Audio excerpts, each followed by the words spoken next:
ఎక్కడ చెప్పుకుంటూ రాలే అయినా సరే విమోచన దినోత్సవం చేయాలని చెప్పి వాళ్ళు కళాఖండిగా చెప్తున్నారు.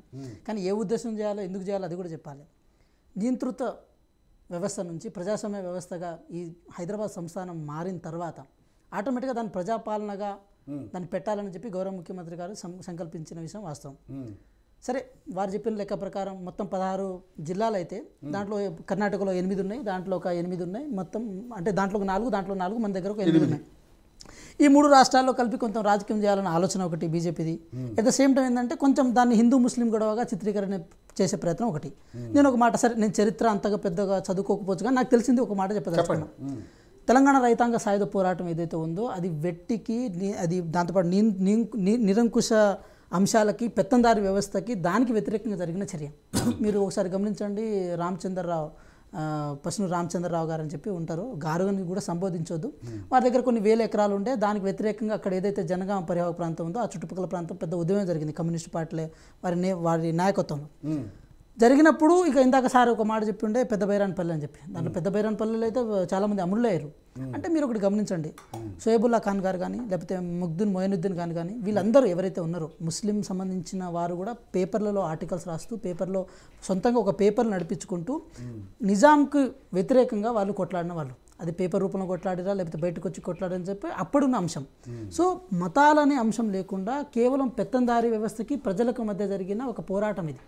ఆ పోరాటంలో ఎవరు అమరులయ్యే విషయం అందుకే ఇక్కడ ఉన్న వాళ్ళందరికీ తెలుసు. సో అదేవిధంగా మనం ఇక్కడ ఒకటే అనుకున్నాం, ఈ సంస్థానం నుంచి మనం ఏది ప్రజాస్వామ్యబద్ధంగా మనల్ని మనం ఎన్నుకునే భాగస్వామ్యం కావాలని చెప్పి ఇక్కడ మనం అనుకున్నాం. కాబట్టి అది ప్రజాస్వామ్యబద్ధంగా మనం ఓటు సిస్టంలో రాగలిగినాం. దాంట్లో కీలక పాత్ర ఎవరిదని అనుకున్నప్పుడు కమ్యూనిస్టుల పాత్ర చాలా కీలకమైనది.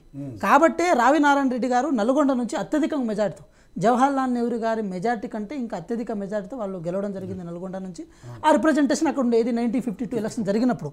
సో విషయం నేనేం చెప్పే ప్రయత్నం చేస్తున్నా అంటే సార్, బీజేపీ పార్టీకి మేము అడిగే కొన్ని స్ట్రైట్ క్వశ్చన్స్ ఏంటంటే, విమోచన దినోత్సవం మీరు జరుపుకుందామని అనుకుంటున్నారు కాబట్టి ఏ ఉద్దేశంతో జరపాలనుకున్నారో అది ఒకటి క్లారిటీ ఇవ్వాలి. మీరు తెలంగాణ రాష్ట్రంలో ముస్లింల యొక్క ప్రాతినిధ్యం ఉంది కాబట్టి అది మెజార్టీ మైనార్టీ అనే ఇష్యూగా దాన్ని చిత్రీకరణ చేసే ప్రయత్నం చేస్తే, దాన్ని సెన్సిటివ్ విషయంగా మార్చే ప్రయత్నం చేస్తే, మధ్యలో గూడూరు నారాయణ రెడ్డి గారు అని చెప్పి వాళ్ళ సంబంధించిన పార్టీ నాయకులు భువనగిరి నుంచి వారు కాంగ్రెస్ పార్టీ నుంచి బీజేపీకి వెళ్ళారు. వాళ్ళు రజాకార్ అనే ఒక మూవీని ఎస్టాబ్లిష్ చేసి ఆ మూవీలో దాన్ని పూర్తి రాంగ్ పర్సెప్షన్లో ఒక అక్కడ ఏంటంటే అది యథార్థం. ఇప్పుడు ఒక అంటే ఒక ఇండికేషన్గా ఒక బ్రాహ్మణ్ వ్యక్తి ఎవరైతే అబ్బాయి ఉన్నారో అబ్బాయి ఫోటో పెట్టి అక్కడ పిలక మొత్తం పెట్టి వారిని ఏదో ఖండించినట్టు అక్కడ చిత్రీకరణ చేసే ప్రయత్నం చేస్తారు. అంటే క్లియర్ కట్గా ఏం కనబడుతుంది, అది రజాకార్ అనేది సినిమా హిందూ ముస్లిం అనే ఒక ఓరియంటేషన్ బిల్డ్ చేద్దామని. ఇప్పుడు కేరళ స్టోరీ, ఇది కేరళ ఫైల్స్ వచ్చింది, కాశ్మీర్ ఫైల్స్ వచ్చింది కదా, అలాగే తెలంగాణ ఫైల్స్ అని దాన్ని చిత్రీకరణ చేయకుండా దాన్ని రజాకార్ ఫైల్స్ లాగా మార్చే ప్రయత్నం చేస్తే అప్పుడున్న ఎలక్షన్స్ని దాన్ని ఏదో మ్యానిపులేట్ చేసుకుంటూ రావచ్చు అని చెప్పి వాళ్ళు అనుకున్నారు. కానీ వాళ్ళకు ఇక్కడ తెలంగాణ ప్రజలు వేరే ఫైల్స్ చూపించారు, వాళ్ళకి ఫైల్స్ వచ్చేటట్టు చేశారు. సో మేమేమంటున్నాం అంటే, తెలంగాణ రాష్ట్రానికి వచ్చినప్పుడు తెలంగాణ చైతన్యవంతమైన రాష్ట్రం. ఎలా అంటే స్వతంత్ర ఉద్యమంలో వాళ్ళ పాత్ర లేదు, తెలంగాణ సాయుధ రైతాంగ పోరాటంలో కూడా వాళ్ళ పాత్ర లేదు. నేను ఖమ్మం జిల్లా వాసిగా చెప్తున్నా. సరే వరంగల్లో మేము కలిసి ఉన్నప్పుడు కూడా నల్గొండ రాజకీయాలు, అదేవిధంగా వరంగల్, ఈ ఖమ్మం ఈ ప్రాంతం మొత్తం కమ్యూనిస్టుల యొక్క డామినేషన్ ఉంటుంది. కాబట్టి వారు ఎవరికి వ్యతిరేకంగా పోరాటం చేశారని చెప్పి మనకు చాలా క్లియర్ కట్గా తెలుసుండే. ఎప్పుడైతే ఈ పెత్తందారులు భూస్వాములు ఉన్నారో, భూములను బాగా వాళ్ళ ఆధిపత్యం చేసుకొని వాళ్ళ చేతులు ఎప్పుడైతే పెట్టుకున్నారో వాళ్ళు ఆటోమేటిక్గా నిజాంకి అనుకూలంగా మారారు. వీళ్ళంతా హిందువులే, వాళ్ళు నిజాంకి అనుకూలంగా మారారు. బాధితులుగా మళ్ళీ హిందువులను చిత్రీకరణ చేసే ప్రయత్నం చేస్తున్నారు వాళ్ళు కింది వర్గాల వాళ్ళు. సో విషయం ఏంటంటే సార్, ఇక్కడ భూస్వాములకి దాంతోపాటు పేద ప్రజలకి మధ్య జరిగిన ఏదైతే యుద్ధం ఉందో ఆ యుద్ధాన్ని అది పోరాటంగానే మనం చూసే ప్రయత్నం చేయాలి, కానీ అది హిందూ ముస్లిం కూడా ప్రయత్నం చేసే ప్రయత్నం చేయొద్దు. ఎందుకంటే నిజాం రాజు ముస్లిం అయ్యే ఉండడం అనివార్యం. దాన్ని అది ఎక్కడైనా దాంట్లో ఇప్పుడు అనివార్యం అంటే అది జరిగింది అంతే. అది ఇక దాన్ని అది ఆయన ముస్లిం కాబట్టి నేను చెప్తా సార్, ఆయన ముస్లింగా ఉండడం అనేది ఉండడం అంతే కాదు. కానీ ముస్లిం కాబట్టి మనం అట్లా పోరాటం చేసినామంటే అది కరెక్ట్ కాదు సార్. ఎందుకంటే ఇప్పుడు ఇక్కడైతే నిజాంకి వ్యతిరేకంగా కొట్లాడినా, మరి ఊళ్ళో ఎవరికి వ్యతిరేకంగా కొట్లాడినా? అక్కడ ముస్లిం రాజు వ్యతిరేకంగా కొట్లాడినావా? అక్కడ పెత్తందారుల మీద కొట్లాడినావు కదా. ఆ పెత్తందారులు ఎవరుండే? పెద్ద పెద్ద కమ్యూనిటీ ఎవరైతే ఉన్నారో ఆ కమ్యూనిటీ ఉన్న వాళ్ళ దగ్గర ల్యాండ్ లార్డ్స్ ఉండే. సో ఆ పటేల్ పట్టవారి వ్యవస్థ ఎవరి చేతిలో ఉండే, కింది వర్గాల వాళ్ళ చేతిలో ఉంటే మరి వాళ్ళు హిందువులు కాదా, మరి వాళ్ళు ముస్లింలా? అంటే మేమేమంటాం అంటే ఆ చిత్రీకరణ ఎలా జరిగిందని దాని మీద కదా మనం మాట్లాడాల్సింది. మీరు చరిత్ర గురించి చెప్పారు, ఇప్పుడు ఏది 1952 అది కొన్ని అంశాలు చెప్పారు కదా, ఇక్కడ నుంచి ఎట్లా కలుపుతారు, అక్కడ నుంచి ఎట్లా కలుపుతారు అంటే బంగ్లాదేశ్ ఈస్ట్ పాకిస్తాన్కి అది ఉండే, వెస్ట్ పాకిస్తాన్కి అది ఉండే, మరి తర్వాత అది బంగ్లాదేశ్గా రూపం ఆపే ప్రయత్నం జరిగింది. సో ఇది మత ప్రాతిపదికన విడగొట్టడం జరిగినప్పుడు జాగ్రఫికల్ బౌండరీస్ని ఎక్కడ పరిగణలో తీసుకెళ్ళే. అయితే విషయం ఏంటంటే సార్, అప్పుడు మేమేమంటున్నామంటే తెలంగాణ సాయుధ రైతాంగ పోరాటంలో అది జరిగింది కేవలం పెత్తందారులకు ప్రజల మధ్య జరిగిన పోరాటం. ఆ పోరాటంలో మీ పాత్ర లేదు, కానీ దాన్ని వక్రీకరణ దిశగా సరే మేమేమంటున్నాం, రజాకారులు అప్పుడు బయటకు వెళ్ళిపోయారు, రజాకారులను బయటకు నెట్టేసింది కూడా కాంగ్రెస్ గవర్నమెంట్. అప్పుడు జవహర్లాల్ నెహ్రూ గారు ఉండే, దాంతోపాటు హోమ్ మినిస్టర్గా మన సర్దార్ వల్లభాయ్ పటేల్ గారు ఉండే. సో వాళ్ళందరూ ఇప్పుడు రజాకారులను ఎట్లా వల్లభాయ్ పటేల్ గారి పాత్ర ఎక్కువ ఉన్నట్టుగా 100% సార్ 100% వారి పాత్ర ఉంది. రజాకారుని ఎట్లా వాళ్ళు నెట్టేసారు, వాళ్ళకి చెప్తే కోపం వస్తుంది కదా, అప్పుడు ఆర్ఎస్ఎస్ బ్యాన్ చేసి కూడా అదే ఇయ్యరు. సో మేమేమంటున్నాం అంటే అన్నీ ఆయన చేతుల మీదనే జరిగింది. ఆ విషయంలో వాళ్ళు గొప్పవారు. సరే ఇప్పుడు వాళ్ళు అనివార్యంగా దాన్ని జవహర్లాల్ నెహ్రూ గారి యొక్క క్రెడిబిలిటీని డ్యామేజ్ చేయడం కోసం వాళ్ళు ఒక రాంగ్ పర్సెప్షన్ బిల్డ్ చేసుకున్నారు. కానీ ఒకటే మేము అంటున్నాం సార్, తెలంగాణ పోరాటంలో తెలంగాణ యొక్క ప్రజల యొక్క త్యాగం ఏదైతే ఉందో ఆ త్యాగంలో తెలంగాణ యొక్క రైతులది, తెలంగాణ యొక్క కూలీలది, తెలంగాణలో ఉన్న బడుగు బలహీన బిడ్డల యొక్క త్యాగం ఉంది. ఆ త్యాగాన్ని గుర్తెరిగే ఈరోజు ప్రజాస్వామ్యబద్ధంగా మనం ప్రజాస్వామ్యంలో మనం ఉన్నాం. ఇది రాచరికం నుంచి ప్రజాస్వామ్యం వచ్చాం కాబట్టి అది ప్రజాపాలన దిశగా ఉండాలని చెప్పి గౌరవ ముఖ్యమంత్రి గారు అది ఆలోచించి పెట్టింది. సో దాన్ని వేరే కోణంలో ఇన్ కేసు మీరు ఎట్లా ఆలోచించే ప్రయత్నం చేసినా కూడా నరేంద్ర మోడీ గారికి ఏది బర్త్డే గిఫ్ట్గా మీరు ఏదో విమోచన దినోత్సవంగా దీన్ని మార్చే ప్రయత్నం చేస్తే అది మేము చేసేది ఏం లేదు. ఇక్కడ మీ పాత్ర లేదు, అక్కడ మీ పాత్ర లేదు. మీరు లేని పాత్రను ఏలిపెట్టి ఏదో దాన్ని మత ప్రాతిపదికన దాన్ని సెన్సిటివ్ ఇష్యూగా మార్చి వాళ్ళు ఏదో తెలంగాణ ఇప్పుడు బీఆర్ఎస్ పార్టీ ఏం చేస్తుంది, తెలంగాణ సెంటిమెంట్ని మళ్ళీ ఇది రగల్చే ప్రయత్నం చేస్తుంది. కొంతమంది ఎవరైతే ఉన్నారో వాళ్ళ బేస్ చేసుకొని అది రగిల్చే ప్రయత్నం చేస్తారు, మీరేమో మత ప్రాతిపదికన చేస్తారు. అంటే మీకు ఈ రెండు అంశాలు, అది ఆ పార్టీకి అంశం ఈ పార్టీకి అంశం తప్ప ఇక వేరే విషయాల మీద కొట్లాడడానికి మీకు అవకాశమే లేనట్టుగా మీరు ప్రయత్నం చేస్తే మాత్రం మేము దాన్ని వేరే రకంగా చిత్రీకరణ చేస్తాం. మరి అధికారులు ఉన్నారు, మరి విమోచన దినం ఎందుకు చేయకూడదు మీరు? సార్ ఇప్పుడు అది అనవసరమైన టాపిక్ సార్, అది అవసరం లేని విషయం. అది మేమేమంటున్నాం సార్ ఒకటే అంటున్నాం ఏమంటామంటే అల్టిమేట్గా తెలంగాణ రాష్ట్రం ఏదైతే ఆపరేషన్ పోలో కానీ నిజాం రాజుకు వ్యతిరేకంగా కొట్లాట విషయంలో కానీ ఇద్దరి పాత్ర కీలకంగా ఉంది. అటు కమ్యూనిస్టుల పాత్ర కీలకం ఉంది, అటేమో మన కాంగ్రెస్ పార్టీ పాత్ర కీలకంగా ఉంది. ఈ రెండు కీలకంగా ఉన్నప్పుడు ఆ రెండు విమోచన అయితే కోరుకుంటలేవు, కానీ వీళ్ళు కోరుకుంటారు. ఎందుకు కోరుకుంటున్నారు? ఇది హిందూ ముస్లింగా దాన్ని మార్చే క్రమంలో వీరు కోరుకుంటారు. కానీ మీరు సపోర్ట్ చేస్తారు కాబట్టి అంటే అంటే ముస్లిం కగినిస్తా లేదు సార్, మేమేమంటున్నాం మేము ఒకటే ఇక్కడ నిజంగానే ప్రజాపాలన అన్న అంశాన్ని మనం తీసుకున్నప్పుడు కూడా ఇది పార్టీల అంతర్గత విషయాలకు ముడిపడి ఉంది కాబట్టి మనం డిస్కషన్ పెట్టుకున్నాం సార్. నా క్వశ్చన్ ఒక కేవలం విమోచనమా దీనికి అంత ఇది ఉండదు. ఎందుకంటే సార్ నేను ఒకటే అంటున్నా, భారతదేశానికి బ్రిటిష్ వారి నుంచి స్వతంత్రం వచ్చినప్పుడు దాన్ని మన అర్థం కాని భాషలో మనం ఎక్కడ పేరు పెట్టలే, దాన్ని స్వతంత్ర దినోత్సవంగా పేరు పెట్టుకున్నాం. చెప్తా సార్ ఒక మాట,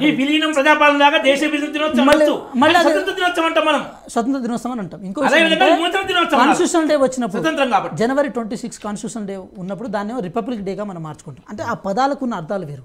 మనం నియంతృత్వ పోకడ నుంచి మనం ప్రజాస్వామ్యబద్ధంగా వచ్చినప్పుడు దాన్ని వాళ్ళు ఇంటిగ్రేషన్ డే అని వాళ్ళు పెట్టుకున్నారు. వాళ్ళు ఇంటిగ్రేషన్ డే అని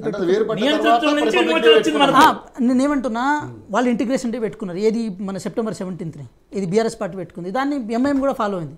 కానీ మేము అటు సపోర్ట్ చేయకుండా ఇటు సపోర్ట్ ప్రజాపాలన దివాసాన్ని పెట్టుకున్నాం కదా, దాన్ని తప్పుపట్టడానికి ఏముంది? అంటే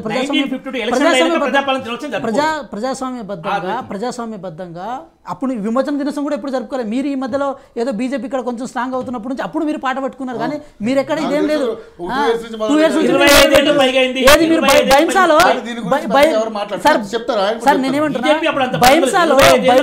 బైంసాలో ఇష్యూని సెన్సిటివ్ గా ఎప్పుడైతే మారిందో, జిహెచ్ఎంసీలో ఎప్పుడైతే మీకు ఓట్లు వచ్చినాయో అప్పటి నుంచి మీలో కూడా ఒక ఆశ కలిగింది. అరే ఇదేదో వర్కౌట్ అయ్యేటట్టుంది, ఒక పుల్ల పెట్టి పెట్టిద్దాం, కొంచెం కిరసాలు పోద్దాం, మధ్య మధ్యలో ఏదో గ్యాప్ వచ్చినప్పుడు ఇంకేదో చేద్దామన్న ఆలోచన మీకు ఇప్పుడు వచ్చింది. సో మేమేమంటున్నాం, మీ ఆలోచన సార్ ఒకటే, మీ ఆలోచనలు ఆద్యం ఇవ్వడం కోసం మేము ప్రభుత్వంలో రాలే.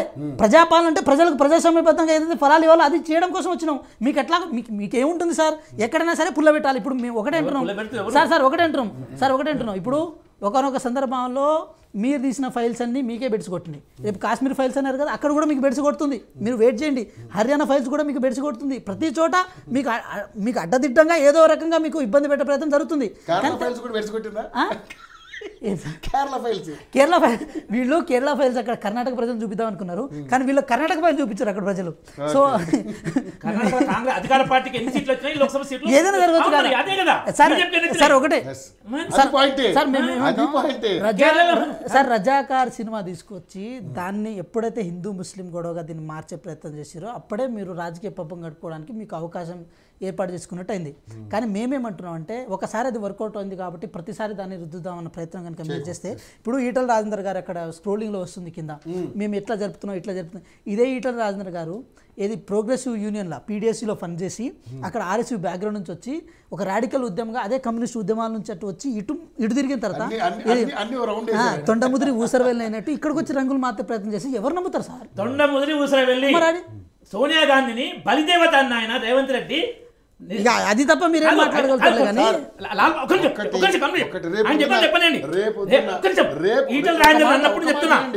ఎప్పుడు సార్ తెలంగాణ ఉద్యమం కోసం ముఖ్యమంత్రి ప్రమాణ సాష్టాంగ నమస్కారం చేసినప్పుడు అది తొండముదిరి ఊసరవెల్లి కావడం. సార్ మేము తెలంగాణ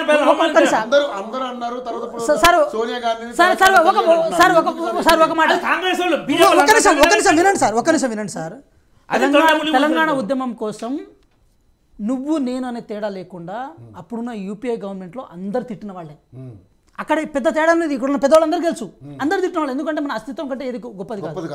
అధికారంలో వచ్చిన తర్వాత మాకేదైనా నిధులు వస్తాయన్న కారణం చేత మోడీ గారిని మేము పెద్దనాని గౌరవ ముఖ్యమంత్రి గారు అన్నారు. అంటే అది రాంగ్ ఉద్దేశంతో అన్నట్ట, ఇది రైట్ ఉద్దేశంతో అన్నట్ట. ఏదైనా సరే మన ఇండివిజువల్ స్వార్థం కంటే మన ప్రాంతం యొక్క అస్తిత్వం గురించి మనకు కావాలనుకున్నాం. ఇప్పుడు కేసీఆర్ గారు కూడా ఏదైనా మాట అనొచ్చు, ఏదైనా అనొచ్చు, దాని వెనకాల కూడా కారణం ఉండొచ్చు. దాన్ని వక్రీకరించాల్సిన అవసరం మనకే ఉండే. సో మేమేమంటున్నాం, మోడీ గారిని పెద్దన్నాని రేవంత్ రెడ్డి గారు అన్నప్పుడు అది మీకెట్లా రుచిగా అనిపించిందో అప్పుడు తెలంగాణ ఉద్యమంలో భాగంగా తెలంగాణకు బిడ్డగా తను చెప్పడానికి తప్పే ఉంది దానికి. సో అది ఎవరైనా విమర్శించాల్సిందే. సో దాన్ని మనం సార్ మేమేమంటున్నాం, మీరు ఎట్లయినా వక్రీకరించుకోండి సార్, మీరు ఎట్లయినా వక్రీకరించుకోండి, మీరు ఎట్లయినా ఒకటే విషయం చెప్తున్నాను. అది సార్ ఇప్పుడు దాన్ని బట్టి ఉంటుంది. ఇప్పుడు ఉస్మాన్ యూనివర్సిటీలో సోనియా గాంధీ గారిని పొగుడుతూ పాటలు ఉన్నాయి, సోనియా గాంధీ గారిని క్రిటిసైజ్ చేస్తూ కూడా పాటలు ఉన్నాయి. ఎందుకు? ఉద్యమ నేపథ్యం అలాంటిది సార్. ఎందుకు చెప్తా ఆయన చెప్పిండు కదా మాట.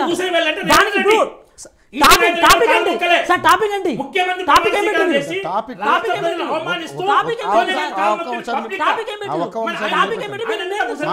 క్షమాపణ ఈటల రాజు గారిని చెప్పండి. ఎందుకు ఆ రోజు ఆ మాట అనాల్సి వచ్చింది? ఏ రోజు ఎందుకు ఈ రోజు మోడీ గురించి ఏ విషయం సార్? అసలు మీరు ఏడున్నారు? తెలంగాణ సాయుధ తెలంగాణ ఏడున్నారు? రైతాంగ పోరాటంలో ఏడున్నారు? మీ పాత్ర ఏడిది? ఈ రక్తం చిందించారు.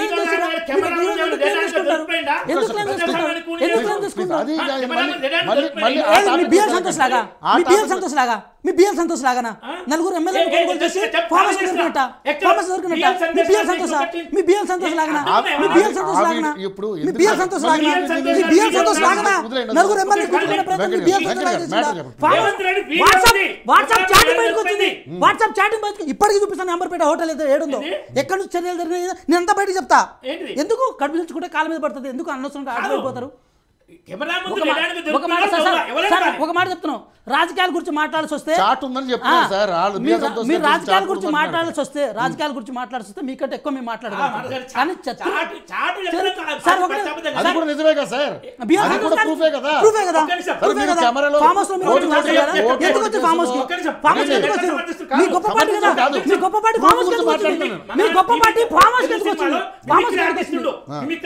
అబ్బో మాట్లాడండి. ఆయన వైఎస్ రాజశేఖర్ లాగా మాట్లాడతాడు, చంద్రబాబు లాగా మాట్లాడతాడు. ఆ మిమిక్రాలు మాట్లాడబట్టి సార్ చాటింగ్ సార్ వాయిస్ కాదు చాటింగ్ చాటింగ్ వాయిస్ కాదు సార్ చాటింగ్ చాటింగ్ వీడియోలు కూడా నేను అదే అంటున్నాను.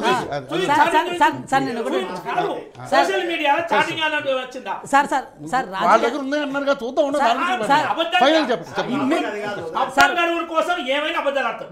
ఒకటే విషయం సార్ సార్ ఇప్పుడు వాళ్ళ చరిత్ర గురించి మాట్లాడేటప్పుడు వాళ్ళ పాత్ర లేనప్పుడు అయినా సరే మేము దూరదాం అనుకుంటే చరిత్రహీనులుగా వాళ్ళే మిగిలిపోతున్నారు. ఈ మాట అయితే ఎవరు చరిత్ర తెలుసు, దేశాన్ని ముక్కలు చేసింది ఎవరు, రైట్ రైట్ లేడీ మౌంట్ బాటన్ తో తిరిగింది ఎవడు, దేశం WhatsApp university WhatsApp university WhatsApp university sir WhatsApp యూనివర్సిటీలో ఉంటాయి కదా ఫేక్ వీడియోస్ అన్ని ఆ ఫేక్ వీడియోస్ అన్ని బాగా ఫాలో అవుతున్నారు. Twitter WhatsApp university followers India